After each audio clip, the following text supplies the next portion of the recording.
Good evening again. I don't know about you, but I'm finding these moments together, brief as they are at the end of a day, and I know that somehow I'm connected with other people of my faith community here. They bring a nice, peaceful, reassuring end to the day. I hope you're finding the same thing as you move into these experiences each night with us. I've talked a lot about all the different individual experiences of the early disciples when they really had this palpable, really personally felt experience that Jesus wasn't dead, he was alive, he wasn't somewhere else, he was actually with them. But the funny thing about all of these gospel stories of Jesus after he rose from the dead is there's no story in all four Gospels, anywhere in any of the Gospels, or even any of the other scriptural writings, of actually the resurrection of Jesus. There's no video proof. You have proof today that I'm right here, but the early church didn't have that, and as a result, we don't have that of Jesus' resurrection. We have all these wonderful stories that we've talked about, all these wonderful experiences that men and women like you and I of 2,000 plus years ago in the land of Israel, that they had. But those experiences have been multiplied over the years, over the centuries. Down through the centuries, people that we know of and people that we've never heard of have had an experience of Jesus really alive. That's why there's a church. People who have had some kind of an experience that Jesus is really alive come together with other people who have not an identical experience, but similar experience that convinces them that Jesus is really alive. But there was never any proof except that empty tomb. How do you know that Jesus is alive and with you? How do you know that Jesus has risen from the dead? How do you know that all of these wonderful, rich stories of Peter and John and Mary Magdalene and the disciples on the road to Emmaus and Thomas and all, how do we know that those are true? And how do we know that our experience that Jesus is alive is true, even though we can't prove it? Well, I think when we start to talk about this, we're moving into another dimension of reality.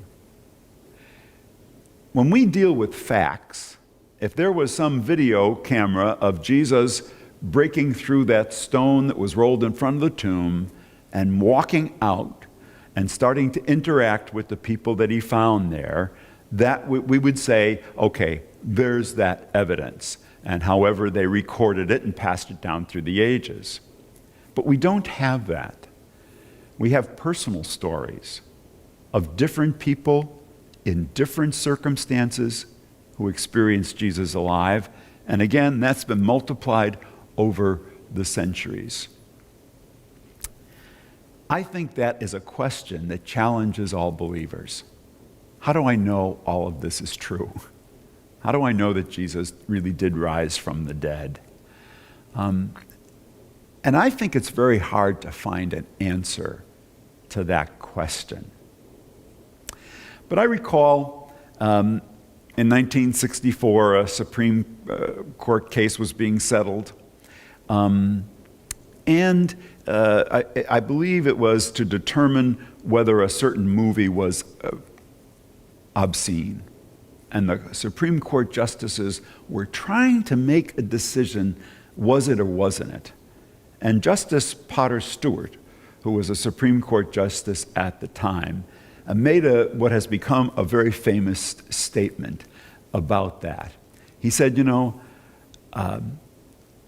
I'm not sure how it is, what obscenity is, but I know it when I see it. I know it when I see it. I think that becomes perhaps the bottom line of all these post-resurrection stories that we've talked about. I believe that's probably at the root of why, saints and sinners down through the centuries have had a sense that Jesus really is risen and is alive and God is real. And the things that we read about in the scriptures are not just figments of our imagination. It's not that there's cold evidence proof. It's that in our heart of hearts, we know. And the church, or the scriptures basically, have given us some criteria to tell us. So it's not just a feeling. The writers of the Gospels tell us, and the pastoral letters tell us, that if it's really God's Spirit that I'm aware of, if it's really God's Spirit that's moving us, I'm going to be finding myself drawn toward the things that are the marks of God's Spirit: goodness and truth and compassion and mercy and forgiveness and justice. I'm going to be more and more moving toward those things. If a movement in my heart draws me to be more forgiving or more peaceful or work more clearly for justice, then I can be pretty sure that's the Spirit of God. Because God's Spirit always leads us in God's direction.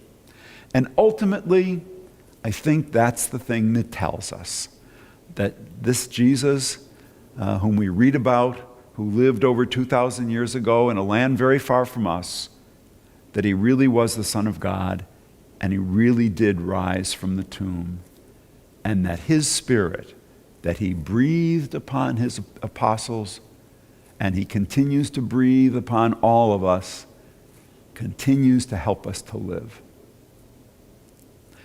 Do you have a sense of what I'm talking about? Do you recognize those moments when you can't really, you tend to doubt yourself a little bit, but then you say, I know it when I see it.